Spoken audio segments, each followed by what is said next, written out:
I would now like to bring Charlie and Ryan Johnston forward as we welcome and introduce our guest speaker for today.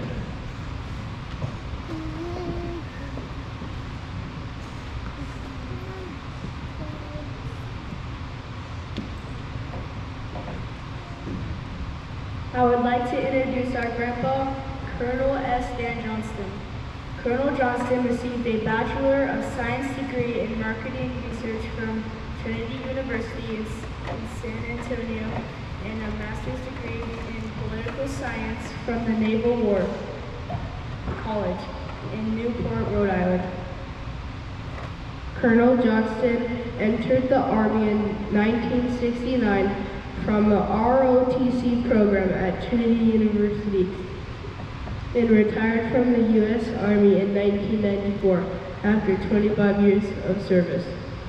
Trained as an airborne ranger and jungle expert, his assignments included unit commander 4 times to include an infantry recon platoon in the 101st Airborne Division in Vietnam, the primary intelligence officer for 4 units to include 2 infantry units in Germany and the Army's Ranger Regiment, and director of training for the 2,000 intelligence officers trained annually by the Army.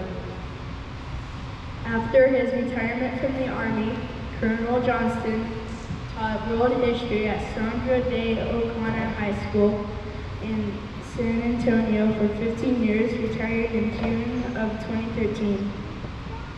Colonel Johnston and his wife Pam have 4 children, all of whom have graduated college and 3 of whom have master's degrees. Pam and Dan have 10 grandchildren living in Montana, Colorado, Austin, and San Antonio. The Johnstons have lived in San Antonio for over 30 years. Please welcome Colonel Johnston.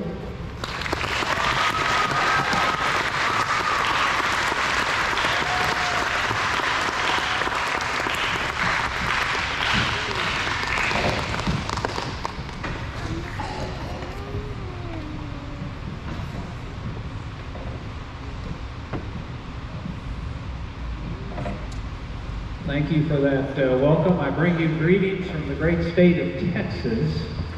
We travel up here 2 or 3 times a year. It's 2,000 miles from our home in San Antonio to where Charlie and Ryan and Avery live. And we're always welcome to come up here, except during the winter. We don't like coming up here during the winter, but the rest of the time it's very nice and we enjoy it.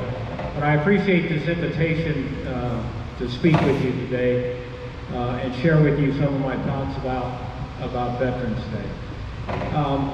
As you see on the slide up here, Veterans Day, and as was stated earlier by Mr. Lee, Veterans Day now recognizes everybody who served. And we had the veterans stand earlier. Would the veterans again stand, please? I know as we get to a certain point in time, this becomes harder. You guys give them another round of applause.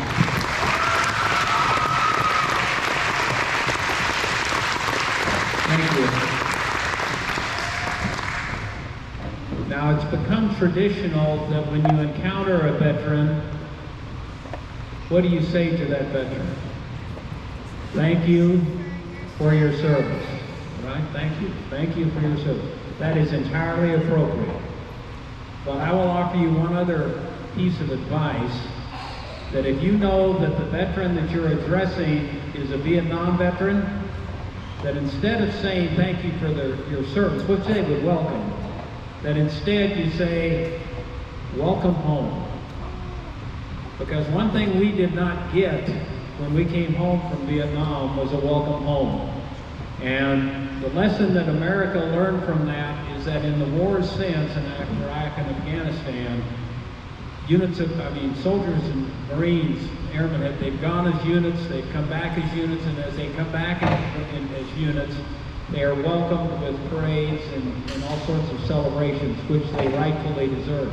It didn't happen like that for us in Vietnam. So it's especially meaningful for you to express your appreciation to them in that way if you encounter a Vietnam veteran.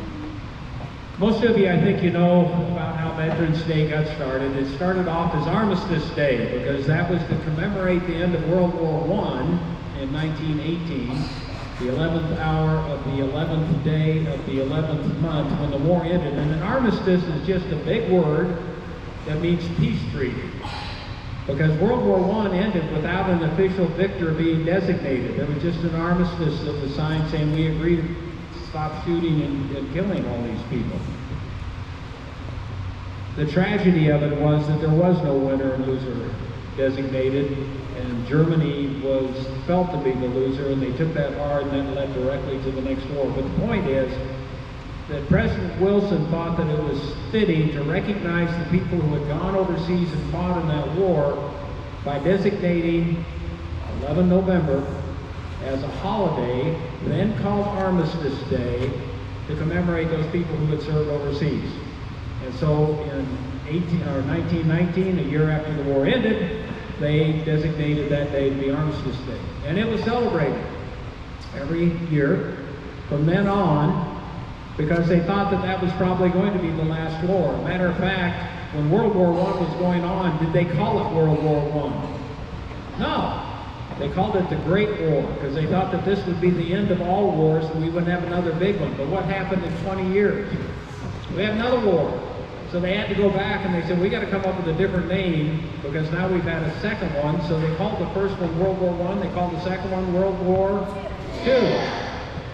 But we still celebrated Armistice Day on the 11th of November. We celebrate Armistice Day to celebrate veterans who had then gone overseas and fought in World War II. And then right after World War II, another war happened called the Korean War.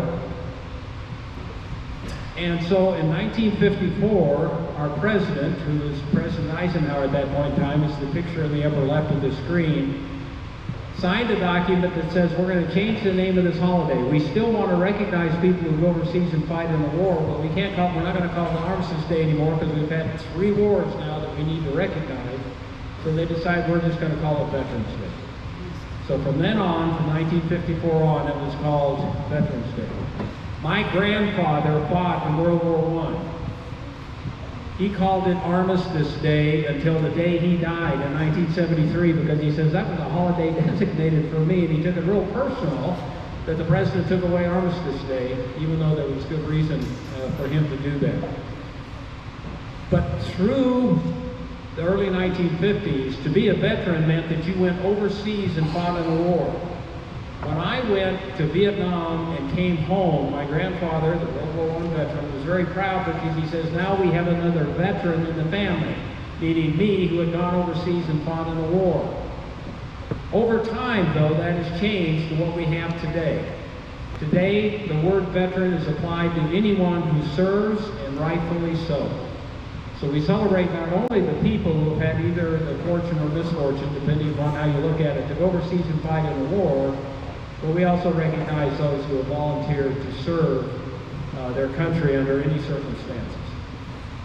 So now we have these 6 branches, and the thing that is unique about service members is that you enter a room, a civilian, and you take an oath to defend the Constitution of the United States, and instantaneously you become a warrior.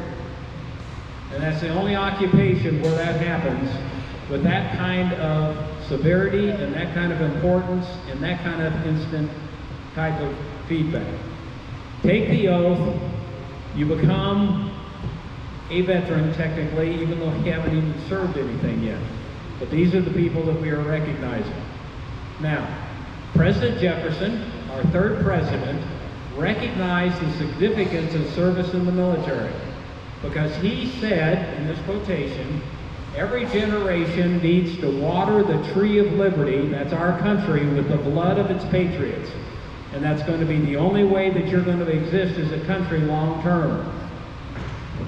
Every generation, that's about every 20 years or so. That's your folks and your grandparents. So the first people he was talking about in that circumstance were the people fighting in the American Revolution. The next revolution, or the next generation, their kids, then fought in the War of 1812. The children of the 1812 veterans fought in the Mexican War. The children of the Mexican War veterans fought the Civil War. The children of, you see where I'm going with this? Every generation has had to fight a war. And I hate to tell you guys this, but history predicts that what's going to happen for your generation. You're going to have to fight a war. That's history. I don't want to be the bringer of bad news to you, but that's kind of been the way the world's been operating. We don't like it. It shouldn't be that way, but that's the way that it is. So be prepared and look around you now, because there are going to be some brave kids that are going to turn out to be brave adults that are going to volunteer to serve our country and represent your generation in this next conflict, whatever it might be. Now, there are different ways to look at veterans. You know, technically, if you've been in the service, then obviously you're going to be a veteran. But there are other people who technically aren't in the service that we still consider to be veterans and we honor. An example is Sybil Ludington. And we all know Paul Revere. Paul Revere rode between Lexington and Concord back in 1775. What was he shouting to the people? Oh, you remember, don't you? The British are coming. What's your name? Gail. Gail, thank you, sir. Good job. The British are coming. There was a young lady, not much older than any of you in this room, who did the same thing for her father between Connecticut and New York. He was a commander of a militia unit, and he sent her out on the night that the British were coming to that area of the colonies, and she rode 40 miles. Paul Revere rode 12 and a half miles. This 14-year-old girl, in the rain, in the dark of night, rode 40 miles doing the same thing. Do we consider her to be a heroine? Yes. Was she a veteran? Technically not, but I call her a veteran because she served her country. Animals. Do we consider animals veterans? Some of us do. Back in World War I, they didn't have cell phones. The way they communicated was either by courier, guys running and taking messages, or laying telephone wire. Well, there was one attack where the Americans attacked, it didn't go well. And all of the units had to fall back except one. It stayed out there and fought, but it got surrounded by the Germans. They couldn't get messages back, no phones, no wire. Couriers couldn't get through because the Germans shot them when they tried. So they had a backup communication system called carrier pigeons. While this unit was out there, they started receiving artillery fire, and they figured out it wasn't coming from the enemy, the Germans. It was coming from their own people, the Americans, because the Americans didn't know they were out there. They put a message on this carrier pigeon's leg that said, "Stop shooting. This is where we are located." This pigeon flew. Did the Germans try to shoot down these pigeons? Yes, because they understand that they're carrying messages. This pigeon flies 25 miles in 25 minutes. How fast is that? 60 miles an hour. It gets shot 3 times. It loses an eye, it loses a foot, and it gets shot in the breast, and it still makes it. It delivers the message, they cut off the artillery fire, it saves that unit, and they go out and rescue the unit. Is that carrier pigeon the hero? Absolutely. If you want to see Cherami, that's the name of the pigeon, you go to the Smithsonian Institute in Washington, D.C., and that's him. That's the picture that you see right there. Stuck, standing there, proudly, for the service that it did. Scout dogs. We had them in Vietnam. They're still in service today. I was a platoon leader in Vietnam. We went out into the jungle looking for bad guys. About half the time we had scout dogs with us. The half the time we had scout dogs with us, we never got in trouble. When we didn't have the scout dogs with us, guess what? we got in trouble. What can the scout dogs do that humans can't do? Any of you, holler it out. Smell. They can smell the bad guys. Because the bad guys in our situation ate fish, gave them bad breath. And that bad breath was left behind in the jungle as they walked through, and the dogs could smell them. Unfortunately, one of the scout dogs that we had worked with us got killed. He tripped a booby trap wire and got killed. Do we consider him a hero? Yeah. Absolutely. A veteran of service to our country, just like what human beings are. Now, the challenge I leave with you today is that what can you do to demonstrate to veterans that are alive today and the veterans that have served before, what can you do to show how much you appreciate it? Well, obviously, you can say thank you for your service. But what veterans really want you to do is live the kind of life that shows that you respect their sacrifice. And that means obey the laws, that means vote, that means pay your taxes, that means don't break any laws, that means live the life that a veteran would want you to live. Because some of the veterans who come home feel guilty about coming home. And it's called survivor's remorse. And what you see in this photo is a man who served in Vietnam, who has now grown old. He's gone to visit the wall. He has found the names of the people that his buddies that died in the war. He's praying over them. And in the wall is the reflection of the men who died. And they're basically challenging him, live the kind of life that would justify this sacrifice. Most of you haven't seen this yet because this isn't a movie for you yet.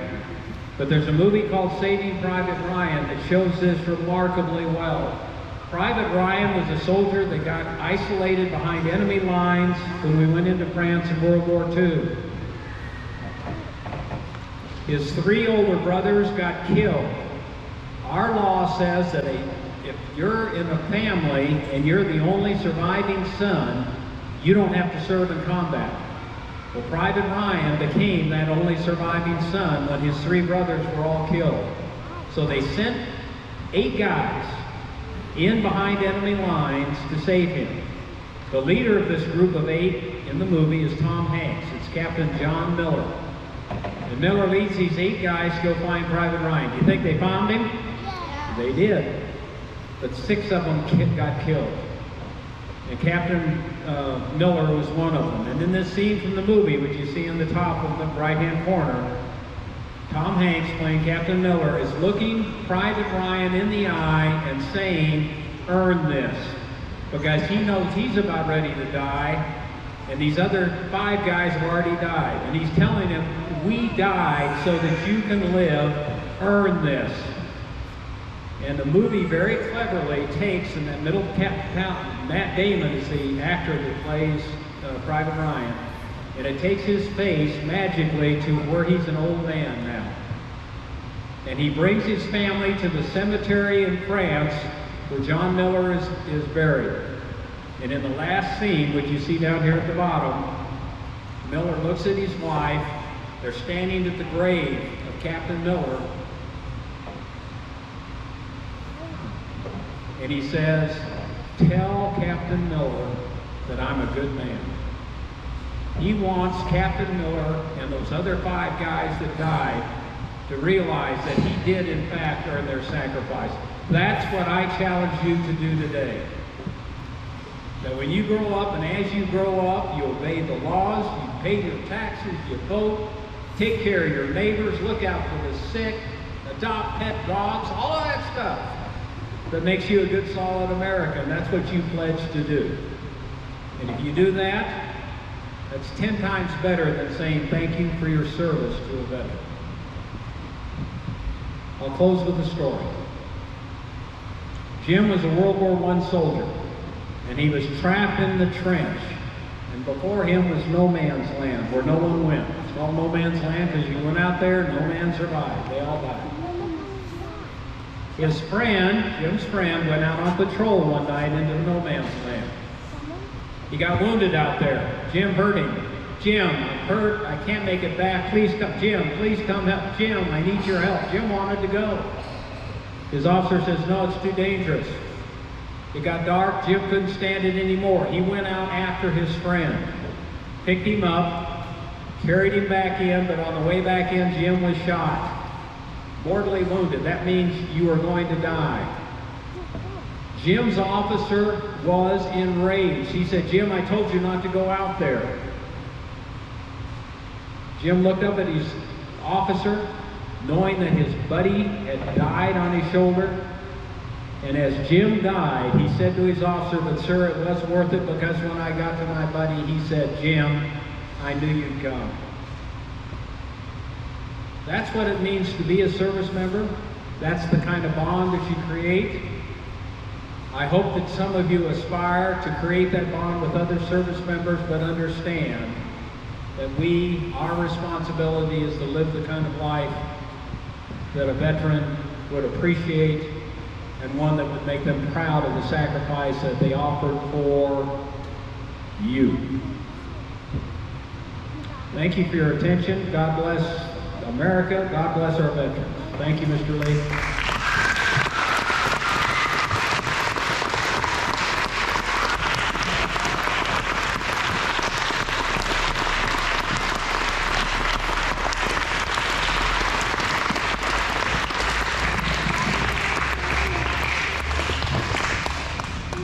Thank you, Colonel Johnston. What a great message to help us reflect on what Veterans Day truly means.